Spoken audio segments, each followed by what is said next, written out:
സ്വാഗതം. എയ്ഡവും റിസാല അപ്ഡേറ്റും ചേരുന്ന election special ഡിബേറ്റ്സിലേക്ക്.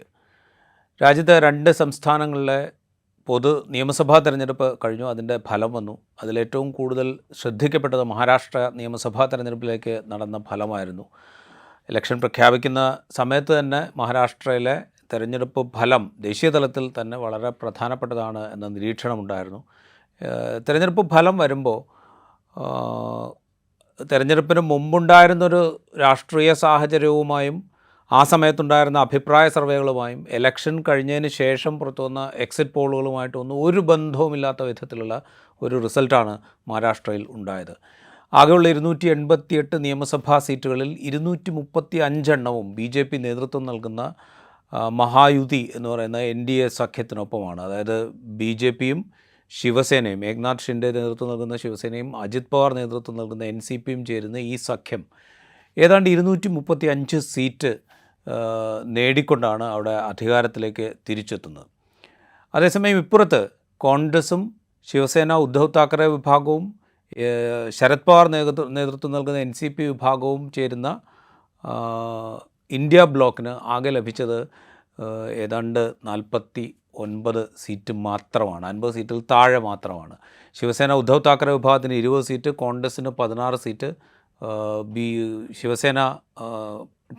NCP Sharad Pawar NCPക്ക് 10 സീറ്റ്. അങ്ങനെയാണ് ആ കക്ഷികൾക്കിടയിലുള്ള സീറ്റുകളുടെ എണ്ണം. പിന്നെ 1-2 സീറ്റ് മറ്റ് സഖ്യകക്ഷികൾക്കും ലഭിച്ചിട്ടുണ്ട്. ഇതാണ് സിറ്റുവേഷൻ. എങ്ങനെയാണ് ഇത്രയും വലിയൊരു വിജയം BJPക്ക്? ഒരു ലോക്സഭാ തെരഞ്ഞെടുപ്പിൻ്റെ ചിത്രം അവിടെയുണ്ട്. ലോക്സഭാ തെരഞ്ഞെടുപ്പിൽ മഹാരാഷ്ട്രയിൽ BJP 9 സീറ്റിലേക്ക് ചുരുങ്ങിയതാണ്. ഇപ്പുറത്ത് ഇന്ത്യ സഖ്യം വലിയ വിജയം നേടുകയും ചെയ്തു. അവിടെ നിന്ന് ഈ ഒരു 6 മാസം കൊണ്ട് എങ്ങനെയാണ് ഇത്രയും വലിയൊരു വിജയം അവിടെ നേടിയെടുക്കാൻ NDAക്ക് BJPക്ക് കഴിഞ്ഞത് എന്നുള്ളൊരു ചോദ്യം അവിടെ ഉണ്ട്. അതിന് പല കാരണങ്ങൾ പറയുന്നുണ്ട്. ഒന്ന്, കഴിഞ്ഞ ലോക്സഭാ തെരഞ്ഞെടുപ്പിലെ തോൽവിയെ തുടർന്ന് BJP വലിയ തോതിലുള്ള ശ്രമം അന്നു മുതൽ തന്നെ തുടങ്ങിയിരുന്നു. കർഷകരെ ലക്ഷ്യമിട്ടുള്ള പരിപാടികൾ, അതുപോലെ സ്ത്രീകളെ ഉന്നം വെച്ചിട്ടുള്ള പരിപാടികൾ, ഇതൊക്കെ സർക്കാർ തന്നെ, അവിടുത്തെ അധികാരത്തിലിരുന്ന ഏക്നാഥ് ഷിൻഡെ സർക്കാർ തന്നെ നടപ്പാക്കി. ഇതിൻ്റെ ഫലമുണ്ടായി. അങ്ങനെയുള്ള പല വിധത്തിലുള്ള വ്യാഖ്യാനങ്ങളുണ്ട്. അതേസമയം ഇലക്ഷൻ പ്രക്രിയയിൽ നേരത്തെ മുതൽ ആരോപിക്കപ്പെടുന്ന വിധത്തിലുള്ള കൈകടത്തലുകളെക്കുറിച്ചുള്ള സംശയങ്ങളും അവിടെ ഉയരുന്നുണ്ട്. നമുക്കൊപ്പം ഉള്ളത് സിബി സത്യനാണ്, സീനിയർ ജേർണലിസ്റ്റാണ്. അദ്ദേഹം മഹാരാഷ്ട്ര രാഷ്ട്രീയം വളരെ സൂക്ഷ്മമായി ദീർഘകാലമായി നിരീക്ഷിച്ചുകൊണ്ടിരിക്കുന്ന, കഴിഞ്ഞ ലോക്സഭാ തെരഞ്ഞെടുപ്പിൽ നമ്മളോടൊപ്പം ഡിസ്കഷനിൽ പങ്കെടുക്കുമ്പോൾ സിബി ഒരു കാര്യം പറഞ്ഞിരുന്നു: അപ്രതീക്ഷിതമായ ചില ഫലങ്ങൾ മഹാരാഷ്ട്രയിൽ ഉണ്ടായാൽ അത്ഭുതപ്പെടാനില്ല എന്ന്. അത് കഴിഞ്ഞ ലോക്സഭാ തെരഞ്ഞെടുപ്പിൻ്റെ ഫലം വരുന്നതിന് മുമ്പായിരുന്നു. അവിടെ ക്യാമ്പയിനൊക്കെ നടക്കുന്ന സമയത്തായിരുന്നു. ആ അപ്രതീക്ഷിതമായ ഫലം വന്നാൽ അത്ഭുതപ്പെടാനില്ല എന്ന് പറഞ്ഞിരുന്നു. അത് നമ്മൾ ഇലക്ഷൻ റിസൾട്ട് വന്നപ്പോൾ കണ്ടു. ഈ ഇലക്ഷൻ്റെ തൊട്ട് മുമ്പ് സംസാരിക്കുമ്പോഴും 2 സഖ്യങ്ങളും, അതായത് മഹാവികാസ് അഘാഡിയും മഹായുതിയും ഏതാണ്ട് തുല്യശക്തി പോലെ നിൽക്കുന്നു എന്നുള്ളൊരു നിരീക്ഷണമാണ് സിബി നടത്തിയത്. പക്ഷേ റിസൾട്ട് വന്നപ്പോൾ നമ്മളെ ഞെട്ടിക്കുന്ന ഫലമുണ്ട്. സിബിക്ക് എന്താ തോന്നുന്നത്? ഈ റിസൾട്ടിനെ കുറിച്ച് ഒരുപാട് സംശയങ്ങൾ ഇങ്ങനെ പല കോണുകളിൽ നിന്ന് വരുന്നുണ്ട്. ഒന്ന്, ഞാൻ നേരത്തെ പറഞ്ഞ പോലെ ഈ മഹാവികാസ് അഘാഡിയുടെ ഒരു അമിത ആത്മവിശ്വാസം, അല്ലെങ്കിൽ വേണ്ട രീതിയിൽ കാര്യങ്ങൾ ചെയ്യാത്തത് കൊണ്ട് ഉണ്ടായ സ്വയംകൃതാനർത്ഥത്തിൻ്റെ ഭാഗമായുണ്ടായ റിസൾട്ട് എന്നുള്ളൊരു വ്യാഖ്യാനം അവിടെയുണ്ട്. മറുവശത്ത് ഈ ഇലക്ഷനീറിങ്ങിനെ കുറിച്ചുള്ള സംശയങ്ങളും നിലനിൽക്കുന്നുണ്ട്. രാജീവ്, ഇതിനകത്ത് ആദ്യമേ ഞാൻ പറയാം, ഈ റിസൾട്ട് എന്ന് പറയുന്നത് അവിശ്വസനീയമാണ്. അതാണ് ആദ്യത്തെ വാക്ക് ഞാൻ ഇതിനെപ്പറ്റി സംസാരിക്കാൻ ആഗ്രഹിക്കുന്നത്. കാരണം ഒരു കാരണവശാലും സാധാരണ നിലയിൽ ഉണ്ടാവേണ്ട ഒരു റിസൾട്ട് അല്ല ഇത്. ഒരിക്കലും ഈ റിസൾട്ട് സംഭാവ്യമല്ല. ഓക്കെ, അപ്പൊ ഇത് എങ്ങനെ ഉണ്ടായി എന്നുള്ളത് ഒരു പക്ഷേ വളരെ വളരെ വിശാലമായ അർത്ഥതലങ്ങളിലേക്ക് നയിക്കുന്ന ഒരു ഡിസ്കഷൻ ആകാനുള്ള എല്ലാ സാധ്യതകളും ഉണ്ട്. പക്ഷെ അത് എങ്ങനെ ഇന്ത്യ സഖ്യം എങ്ങനെ തെളിയിക്കും, അല്ലെങ്കിൽ അതുപോലൊക്കെയുള്ള ഒരുപാട് സംഭവങ്ങൾ നമ്മുടെ മുന്നിലുണ്ട്, സംശയങ്ങളുണ്ട്. നിങ്ങളുടെ കാര്യം മനസ്സിലാക്കേണ്ടത്, കഴിഞ്ഞ ലോക്സഭാ ഇലക്ഷൻ 4 മാസം മുമ്പ് നടന്ന ലോക്സഭാ ഇലക്ഷനിൽ 14 സീറ്റുകളാണ് കോൺഗ്രസ്, അതായത് വിമതനടക്കം, പിന്നീട് കോൺഗ്രസിൽ ചേർന്ന വിമതനടക്കം 14 സീറ്റുകൾ കിട്ടിയ കോൺഗ്രസിനെ പോലൊരു പാർട്ടിക്ക് ഈ നിയമസഭാ തെരഞ്ഞെടുപ്പിൽ 16 സീറ്റുകളാണ് കിട്ടുന്നത്. അത് എങ്ങനെയാണ് സാധിക്കുന്നത്? ഈ 6 മാസം കൊണ്ട് എന്ത് മാജിക്കാണ് സംഭവിക്കുന്നത് ഈ ലോകത്ത്? 4 മാസം കഷ്ടിച്ച്. നമ്മൾ മനസ്സിലാക്കേണ്ടത്, കഴിഞ്ഞ മെയ് മാസത്തിലാണ് തെരഞ്ഞെടുപ്പ് നടക്കുന്നത്, അല്ലേ? June, July, August, September, October, November, മനസ്സിലായി. വെറും കേവലം 6 മാസം, 5 മാസം അല്ലെ 6 മാസം കൊണ്ട് ഇത്രയും വലിയൊരു മാറ്റം, ഇത്രയും ഒരു വളരെ ശക്തമായി നിന്നൊരു പ്രതിപക്ഷം തകർന്നടിയാനുള്ള ഒരു സാധ്യതകളും ഈ ലോകത്ത് ഒരു സാമാന്യ ബുദ്ധിക്ക് നിരക്കുന്ന ഒന്നും സംഭവിച്ചിട്ടില്ല അവിടെ. ഒരിക്കൽ കൂടെ ഞാൻ പറഞ്ഞുതരാം. കാരണം അമിതമായ ആത്മവിശ്വാസം എന്ന് പറയുന്നത് കോൺഗ്രസിനോ അല്ലെങ്കിൽ MBAക്കോ അമിതമായ ആത്മവിശ്വാസം ഉണ്ടായിരുന്നില്ല. അവർക്ക് നല്ലൊരു നിലയിൽ ജയിക്കാമെന്നും പക്ഷെ അതേസമയം തന്നെ മത്സരം ടൈറ്റ് ആണ് എന്നും കൃത്യമായ ബോധമുണ്ടായിരുന്നു. അതിനകത്ത് യാതൊരു സംശയം ഉണ്ടായിരുന്നില്ല. പ്രത്യേകിച്ച് ഹരിയാന ഫലം പുറത്തു വന്നതോടുകൂടിയിട്ട് MBAയുടെ മുഴുവൻ ഇലക്ഷൻ എഞ്ചിനീയറിംഗും അതിനനുസരിച്ച് മാറ്റപ്പെട്ടിരുന്നു. അവർ വളരെ കോഷ്യസ് ആയ ഒരു സമീപനമാണ് എടുത്തിരുന്നത്. ഒരിടത്തും അമിത ആത്മവിശ്വാസം ഉണ്ടായിരുന്നില്ല. നിങ്ങൾ വളരെ കൃത്യമായി നോക്കിക്കഴിഞ്ഞു കഴിഞ്ഞാൽ ലോക്സഭാ തെരഞ്ഞെടുപ്പ് കഴിഞ്ഞ ഉടനെ കോൺഗ്രസിന്റെ ചില നേതാക്കന്മാരും ഒക്കെ ഞങ്ങൾ മുഖ്യമന്ത്രി സ്ഥാനം ഞങ്ങൾക്കായിരിക്കും തുടങ്ങിയ അവകാശവാദങ്ങളൊക്കെ ഉന്നയിച്ചിരുന്നു. പക്ഷെ ആ ഉന്നയിച്ചിരുന്നെങ്കിലും നിമിഷങ്ങൾക്കുള്ളിൽ തന്നെ അതിനെ ക്ലിയർ ചെയ്യുകയും അതുമായിട്ട് ബന്ധപ്പെട്ട എല്ലാ സംശയങ്ങളും മാറ്റുകയും ഇലക്ഷന് ശേഷം ഞങ്ങൾ സഖ്യമായിട്ട് ചേർന്ന് ഇക്കാര്യം തീരുമാനിക്കുമെന്ന് പറയുകയും ഇതിനിടയ്ക്ക് എനിക്ക് തന്നെ അറിയാവുന്ന ഒരു സംഗതി എന്ന് പറയുന്നത് പല കോൺഗ്രസ് നേതൃത്വം അത്യാവശ്യം ഉദ്ധവ് താക്കറേക്ക് വ്യക്തമായ ഉറപ്പ് കൊടുക്കുകയും ചെയ്തിട്ടുണ്ട്. വേറെ ഒരു കാരണവശാലും ഞങ്ങളുടെ ഭാഗത്ത്, പക്ഷെ നിങ്ങളുടെ ഭാഗത്ത് ഒരു X number of seat assure ചെയ്യണം എന്നുള്ളത്. കാരണം ശിവസേന ഇച്ചിരി മടിയന്മാരായതുകൊണ്ട് ആ ഒരു തലത്തില് സീറ്റ് അഷ്വർ ചെയ്യണം എന്നൊരു ഒരു ഒരു സംഭവം കൊടുത്ത് ഒഴിച്ചു കഴിഞ്ഞാൽ ബാക്കി എല്ലാ നിലയ്ക്കും കൃത്യമായിട്ട് എണ്ണയിട്ട യന്ത്രം പോലെ തന്നെയാണ് ഒരു പരിധി വരെ അത് പ്രവർത്തിച്ചത്. ഇത്രയും വലിയൊരു പരാജയം ഏറ്റുവാങ്ങുന്ന ഒരു സാഹചര്യവും മഹാരാഷ്ട്ര നിലവിലില്ല, ഒരു കാരണവശാലും ഇല്ല. അതിന് നാളെ എന്തു പറഞ്ഞാലും ഏത് രീതിയിൽ തെളിയിക്കപ്പെട്ടാലും അല്ലെന്ന് പറഞ്ഞാൽ ഇതിനിടയ്ക്ക് ഈ കഴിഞ്ഞ 6 മാസത്തിൽ 1-2 നല്ല സംഭവങ്ങൾ നടന്നു എന്നുള്ളത് നമ്മൾ അവഗണിക്കുന്നുമില്ല. അതിൽ ഏറ്റവും പ്രധാനപ്പെട്ട സംഗതി എന്ന് പറയുന്നത് വെൽഫെയർ സ്കീമുകളാണ്. നമ്മുടെ മുഖ്യമന്ത്രി ഏകനാഥ് ഷിൻഡെ വന്ന ശേഷം ലോക്സഭാ തെരഞ്ഞെടുപ്പിന്റെ പരാജയത്തിന്റെ പശ്ചാത്തലത്തിൽ പ്രഖ്യാപിച്ച ലടുക്കി ബഹൻ സ്കീം എന്ന് പറഞ്ഞൊരു പദ്ധതിയുണ്ട്. 1500 രൂപ വീതം 2.5 ലക്ഷം രൂപയിൽ താഴെ വാർഷിക വരുമാനമുള്ള വീടുകളിൽ എത്തിക്കുക എന്ന് പറയുന്നത്. അപ്പൊ അത് വർക്ക് ചെയ്തിട്ടുണ്ട് നല്ല രീതിയിൽ. അതാണ് മത്സരത്തെ ടൈറ്റ് ആക്കിയത്. ഇല്ലെങ്കിൽ ഈ ഇവിടെ മത്സരം തന്നെ ഉണ്ടായിരുന്നില്ല. കാരണം ലോക്സഭാ തെരഞ്ഞെടുപ്പിന്റെ ആ ഒരു പശ്ചാത്തലം വെച്ച് നോക്കുമ്പോൾ ഒരു മത്സരം തന്നെ ഉണ്ടായിരുന്നില്ല. കാരണം ഭരണവിരുദ്ധ വികാരവും, കാരണം മോദിയാണ് ഏറ്റവും വലിയ source of vote attraction in BJP. മോദിക്ക് വോട്ട് ചെയ്യാത്ത ജനം ഫഡ്നാവിസിന് വോട്ട് ചെയ്യുമെന്ന് നമ്മൾ എങ്ങനെയാണ് വിശ്വസിക്കുക? മോദിക്ക് വോട്ട് ചെയ്യാത്ത ജനം വൻതോതിൽ ഇറങ്ങി ഫഡ്നാവിസിന്, അത് ഉപമുഖ്യമന്ത്രിയായി മാത്രം ഒതുക്കപ്പെട്ട ഫഡ്നാവിസിന് വേണ്ടി വോട്ട് ചെയ്യുന്നു എങ്ങനെ വിശ്വസിക്കാൻ പറ്റും? ഏത് ലോജിക്കാണ് അതിന് പിന്നിൽ വർക്ക് ചെയ്യുന്നത്? അങ്ങനെ ലോജിക്ക് ഇല്ല ഇവിടെ. ഈ ലടുക്കി ബഹൻ സ്കീം ശരിയാണ്, കാരണം അതിനകത്ത് 1 കോടി ഗുണഭോക്താക്കളായിരുന്നു ഉണ്ടായിരുന്നത്. അതിന് പകരം 2.5 കോടി പേർക്ക് കൊടുത്തു. അത് യാതൊരു മാനദണ്ഡമല്ല, സർക്കാരിന്റെ പണം കൈക്കൂലിയായി കൊടുക്കുന്ന ഒരു സ്കീം തന്നെയായിരുന്നു. അത് 3 മാസം കൊടുത്തു. അത് വലിയ ചലനം സ്ത്രീ വോട്ടർമാർക്കിടയിൽ ഉണ്ടാക്കിയിട്ടുണ്ട്. പക്ഷെ ആ വോട്ടർമാർക്കിടയിൽ ഉണ്ടാക്കിയെങ്കിൽ പോലും ഇത്രയും വലിയൊരു വ്യത്യാസത്തിലേക്ക് വരത്തക്ക രീതിയിൽ അതിനകത്ത് കാര്യങ്ങളില്ല. കാരണം അത്ര അസംതൃപ്തരായ കർഷകരുണ്ടായിരുന്നു. ഈവൻ കോൺഗ്രസിന്റെ പ്രകടന പത്രിക വെച്ച് നോക്കിക്കഴിഞ്ഞു കഴിഞ്ഞാൽ അവർ 3000 രൂപ വെച്ചിട്ടാണ് ഒരു വാഗ്ദാനം ചെയ്തിരുന്നത്. അവര് തൊഴിലില്ലായ്മ വേതനം വാഗ്ദാനം ചെയ്തിരുന്നു. അതുപോലെ അവര് സ്ത്രീകൾക്ക് സൗജന്യ യാത്ര മുതൽ ഒരുപാട് സ്കീമുകൾ അവര് വാഗ്ദാനം ചെയ്തിരുന്നു. അപ്പൊ ആ നിലയ്ക്കൊക്കെ നോക്കുമ്പോൾ ഒരു കാരണവശാലും നമ്മൾ ഉദ്ദേശിക്കുന്നത് പോലെ അത് അത്യാവശ്യം പ്രവർത്തനങ്ങൾ താഴെത്തട്ടിൽ എത്തിക്കാൻ അവർക്ക് സാധിച്ചു. കാരണം നമ്മൾ നേരത്തെ മുൻകാലങ്ങളിൽ കാണുന്ന പോലെയല്ല, കഴിഞ്ഞ ലോക്സഭാ ഇലക്ഷന് മുമ്പ് തൊട്ട് ഇന്നലെ വരെയുള്ള അല്ലെങ്കിൽ ഇലക്ഷന് തൊട്ട് മുമ്പ് വരെയുള്ള ഒരു സാഹചര്യം എടുത്തു കഴിഞ്ഞാൽ എല്ലാവരും, ഈവൻ AICC ഒബ്സർവർമാർ മുതൽ അതിന്റെ ഇൻചാർജ് മുതൽ അല്ലെങ്കിൽ അതിന്റെ PCC പ്രസിഡന്റ് മുതൽ DCC മുതൽ ബ്ലോക്ക് കമ്മിറ്റികൾ മുതൽ എല്ലാ താഴെത്തട്ടിലും പ്രവർത്തനം എത്തുന്ന രീതിയിൽ വളരെ ഒബിയസ്ലി ഞാൻ ശരത് പവാറും അതേപോലെ വർക്ക് ചെയ്തു. ഞാൻ ഉദ്ധവ് താക്കറെയുടെ ശിവസേനയെ കുറിച്ചിട്ട് അത്ര ശക്തമായി പറയുന്നില്ല, കാരണം അവർക്ക് ചിലയിടങ്ങളിൽ അവരൊന്ന് തപ്പി തടഞ്ഞിട്ടുണ്ട് എന്നുള്ളത് വാസ്തവമാണ്. പക്ഷെ നമ്മൾ മനസ്സിലാക്കേണ്ടത് വെസ്റ്റേൺ മഹാരാഷ്ട്രയിൽ അജിത് പവാറിന് എങ്ങനെയാണ് ശരത് പവാറിനേക്കാൾ കൂടുതൽ വോട്ടെടുക്കാൻ പറ്റുക? ഒരിക്കലും നടക്കില്ലത്. വെസ്റ്റേൺ മഹാരാഷ്ട്രയുടെ അവസാനത്തെ വാക്ക് ശരത് പവാറാണ്.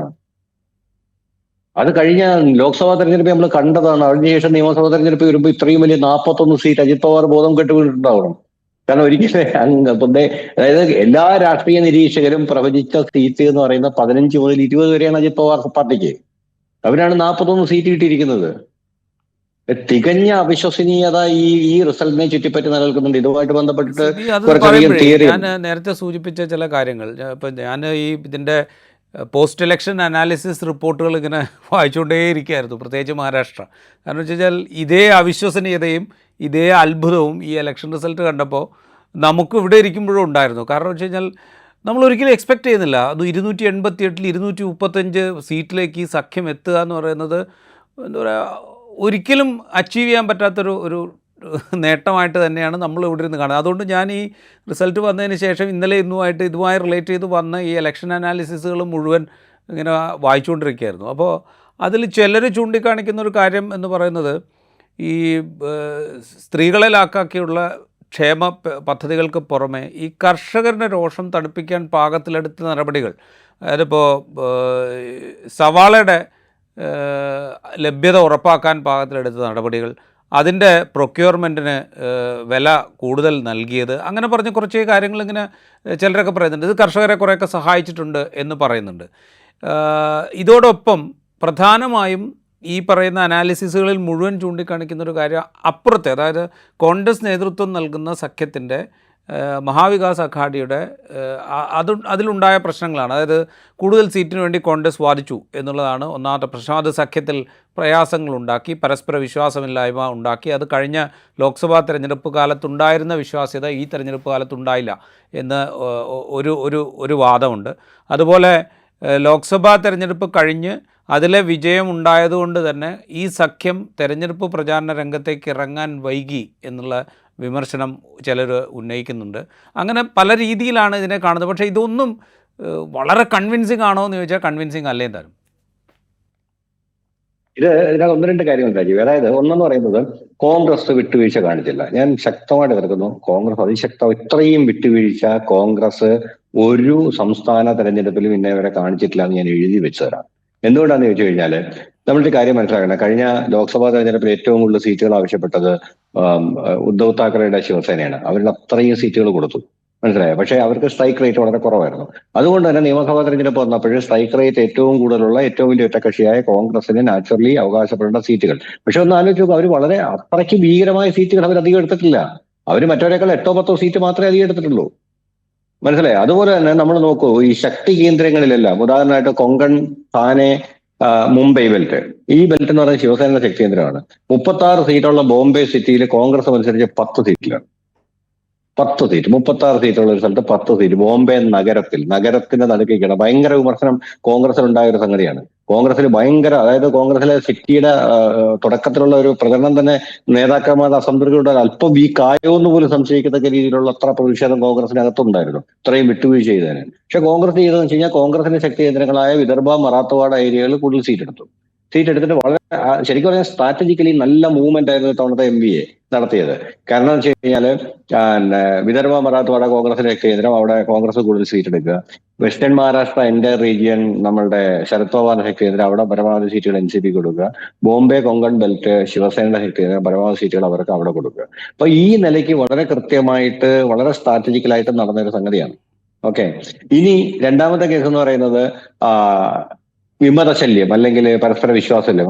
ഇതിനേക്കാൾ 10 ഇരട്ടിയാണ് ഇവിടെ ഉണ്ടായിരുന്നത് മഹായുതിയിലെ പ്രശ്നം എന്ന് പറയുന്നത് നിങ്ങൾ മനസ്സിലാക്കണം. ശിവസേന ഷിൻഡേക്ക് സീറ്റ് കൊടുത്തിട്ട് അതിൽ നിന്ന് 13 സ്ഥാനാർത്ഥികളെ BJP അടിച്ചെടുത്തു. അതായത് BJP നേതാക്കന്മാർ ഷിൻഡെ ശിവസേനയിൽ ചേർന്നിട്ട് ഷിൻഡെ ശിവസേനയുടെ സ്ഥാനാർത്ഥിയാവുക. അങ്ങനെ 13 സീറ്റുകൾ ഷിൻഡെ ശിവസേന വിട്ടുകൊടുത്തു. അതേപോലെ തന്നെ അജിത് പവാറിന് 5 സീറ്റുകൾ വിട്ടുകൊടുക്കേണ്ടി വന്നു. അവരുടെ അലോട്ടഡ് സീറ്റുകളിൽ അജിത് പവാറിന്റെ പാർട്ടി ചിഹ്നത്തിൽ തന്നെയാണ് അവർ മത്സരിക്കുക. പക്ഷെ പഴയ BJP നേതാക്കന്മാരാണ്. അവര് പെട്ടെന്ന് കൂറുമാറി ഇങ്ങോട്ട് വരുന്നു. നവാബ് മാലിക്കിന്റെ സ്ഥാനാർത്ഥിത്വത്തിൽ വൻ പ്രശ്നങ്ങളായിരുന്നു. നവാബ് മാലിക്കിന് അജിത് പവാർ സഖ്യത്തിന്റെ സ്ഥാനാർത്ഥിയായിട്ട് മുംബൈയിൽ നിന്ന് മത്സരിച്ച മുൻ മന്ത്രി നവാബ് മാലിക്കിന് പിന്തുണ കൊടുക്കില്ല എന്ന് ഭയങ്കര പ്രശ്നമായിരുന്നു BJP മണികളുമായിട്ട്. അപ്പൊ അങ്ങനെ ഒരു പ്രതിസന്ധി നിലനിൽക്കുന്നുണ്ട്. മൂന്നാമത്തെ പ്രതിസന്ധി, മറ്റൊരു വലിയ പ്രതിസന്ധി ഇവിടെ ആയിരുന്നു. ഇവിടെ മാഹിം സീറ്റില്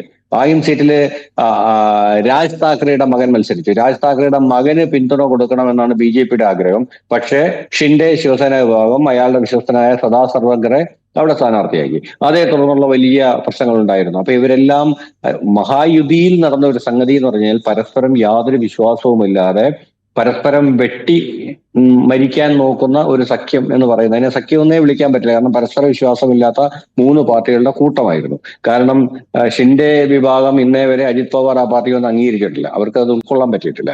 ശിവസേന കഴിഞ്ഞ ലോക്സഭാ തെരഞ്ഞെടുപ്പിൽ അജിത് പവാർ സഖ്യം വന്നുകൊണ്ടാണ് ഇത്രയും ഭാഗ്യദോഷം ഉണ്ടായത് എന്നാണ് BJPയുടെ ഒരു വിഭാഗം ആൾക്കാരുടെ വാദം തന്നെ, അവരുടെ ഒരു വിശ്വാസത്തിന്റെ പുറത്ത്. അപ്പൊ ഇത്തരത്തിലുള്ള എല്ലാവരും ഒരു അശുഭ ശകുനമാണ് എന്ന രീതിയിലാണ് അവർ സംസാരിച്ചുകൊണ്ടിരുന്നത്. അപ്പൊ അത് കാരണം ഇയാളെ പുറത്താക്കണം എന്ന് പറഞ്ഞിട്ട് സംഭവം. അതായത് സാധാരണ നിലയ്ക്ക് ഇത്തരം സഖ്യങ്ങളൊക്കെ ഉണ്ടാകുമ്പോൾ നമ്മൾ പലയിടത്തും കണ്ടിട്ടുണ്ട് ഈ ഒരു പാർട്ടിയുടെ വോട്ട് മറ്റൊരു പാർട്ടിയിലേക്ക് കൈമാറ്റം ചെയ്യപ്പെടുന്നതിനുള്ള ബുദ്ധിമുട്ട് നമ്മൾ വളരെ നേരത്തെ തന്നെ സഖ്യം ഉണ്ടാക്കിയാൽ പോലും നടക്കാത്ത കാഴ്ച നമ്മൾ കണ്ടിട്ടുണ്ട്, പല സംസ്ഥാനങ്ങളിലും കണ്ടിട്ടുണ്ട്. ഇപ്പോൾ ഉത്തർപ്രദേശിലൊക്കെ നമ്മൾ കണ്ടിട്ടുണ്ട്. ഇപ്പോൾ കഴിഞ്ഞതിന് മുമ്പത്തെ ലോക്സഭാ തെരഞ്ഞെടുപ്പിൽ വലിയ സഖ്യം ഉണ്ടാക്കിയിട്ട് എന്താ പറയുക, നേരത്തെ മുതൽ തന്നെ സഖ്യം തീരുമാനിച്ചിട്ട്, പക്ഷേ ഈ പാർട്ടികളുടെ പരസ്പരമുള്ള വോട്ട് കൈമാറ്റം ഒട്ടും സുഖകരമല്ലാതാവുകയും അതിൻ്റെ ഫലം ഇലക്ഷൻ റിസൾട്ട് കാണുകയും ചെയ്തു. ഇവിടെ ഈ പറയുന്ന വിധത്തിലാണെങ്കിൽ ഈ മഹായുതിക്ക് ഈ NCP ശരത് പവാർ പക്ഷത്തിലേക്ക് വോട്ട് ഈ രണ്ട് പാർട്ടികൾക്കും ട്രാൻസ്ഫർ ചെയ്യാന്ന് പറയുന്നത് എളുപ്പമല്ല. തിരിച്ചുള്ള ട്രാൻസ്ഫർ അജിത് പവാർ പക്ഷത്തേക്ക്. അതെ, അജിത് പവാർ പക്ഷത്തേക്ക്. അത് തന്നെയാണ് ഞാൻ പറഞ്ഞത്. അതായത് മഹായുതി എന്ന് പറയുന്ന ഒരു സഖ്യമായിരുന്നില്ല, അത് പരസ്പരം പോരടിക്കുന്ന മൂന്ന് പാർട്ടികളായിരുന്നു. അതായത് ഷിൻഡെ ശിവസേനയ്ക്ക് കൂടുതൽ സീറ്റ് കിട്ടാതെ അവരുടെ സീറ്റ് കുറച്ചു കൊണ്ടുവന്നിട്ട് BJPക്ക് അധികാരം പിടിക്കാനുള്ള ഒരു ഫോർമുലയാണ് BJP തയ്യാറാക്കിയിരുന്നത്. അതുപോലെ ഷിൻഡെയേക്കാൾ പ്രാമുഖ്യം തങ്ങൾക്ക് കിട്ടുന്നതുകൊണ്ട് ഷിൻഡെ സ്ഥാനാർത്ഥികൾക്ക് വോട്ട് കിട്ടാതെ തങ്ങളുടെ സ്ഥാനാർത്ഥികൾക്ക് കൂടുതൽ വോട്ട് കിട്ടണം എന്നുള്ള പരിപാടിയാണ് അജിത് പവാറിന്റെ പാർട്ടി തയ്യാറാക്കിയിരുന്നത്. അതുപോലെ ഇവരെ രണ്ടുപേരും ഒതുക്കിയിട്ട് ഞങ്ങൾക്ക് പരമാവധി കൺസിഡറബിൾ സീറ്റ് വേണമെന്നുള്ള സ്ട്രാറ്റജിയാണ് ശിവസേന തയ്യാറാക്കിയിരുന്നത്, ഷിൻഡെ ശിവസേന. ഇങ്ങനെയുള്ള എല്ലാ സാഹചര്യങ്ങളും നിലനിൽക്കുകയാണ് ഇതുപോലൊരു വിജയം നടക്കുന്നത്. അതുകൊണ്ടാണ് ഇത് അസംഭാവ്യമാണ്, ഇത് സംഭവിക്കാൻ പറ്റില്ല. നോർമലി ഒരു സാധാരണ സാഹചര്യത്തില് ഇങ്ങനൊരു സംഗതിയെ നടക്കില്ല. പിന്നെ ഇവര് ഒരു നറേറ്റീവ് വളരെ കൃത്യമായിട്ട് സെറ്റ് ചെയ്ത് വെച്ചിട്ടുണ്ട്. അതായത് ആ നറേറ്റീവിനകത്ത് പല ഘട്ടങ്ങളിലും ഒന്നെന്ന് പറയുന്ന ഈ എന്താ പറയുക സർവേകളാണ്. ഓക്കെ, ആദ്യം നടന്ന പ്രീ പോൾ സർവേകളിൽ എവിടെയും ഈ പറഞ്ഞതുപോലുള്ള സംഭവങ്ങളൊന്നും നടന്നില്ല. കുറച്ച് മാനേജ്ഡ് ആയിട്ടുള്ള കുറെ സർവേകളുണ്ട്, നമുക്ക് തന്നെ അറിയാവുന്നതാണ്. അത് അവരൊക്കെയാണ് ഈ പറഞ്ഞ മഹായുതി വിജയിക്കും എന്നൊക്കെ പറയാം. ബാക്കിയുള്ള സർവേക്കാരെ പറയാൻ പോലും ധൈര്യപ്പെട്ടില്ല. പക്ഷെ ഇപ്പൊ അടുത്ത കാലത്ത് നമ്മൾ നോക്കേണ്ടത് ഒരു പാറ്റേൺ ഉണ്ട്. ഈ പോസ്റ്റ് പോൾ സർവേ, ഈ പോസ്റ്റ് പോൾ സർവേയുടെ ഒരു പാറ്റേൺ എന്ന് പറയുന്നത് അവർ ആദ്യം ഒരു അപ്രതീക്ഷിത വിജയം പ്രഖ്യാപിക്കും. ഓക്കെ, അപ്പം ജനങ്ങളെ വോട്ടെണ്ണുന്നതിന് മുമ്പ് മാനസികമായിട്ട് ആ വിജയം അക്സെപ്റ്റ് ചെയ്യാനായിട്ട് അവരെ തയ്യാറെടുപ്പിക്കുക എന്നുള്ള തരത്തിലാണ് ആക്ച്വലി അത് മുന്നോട്ട് നീങ്ങുന്നത്.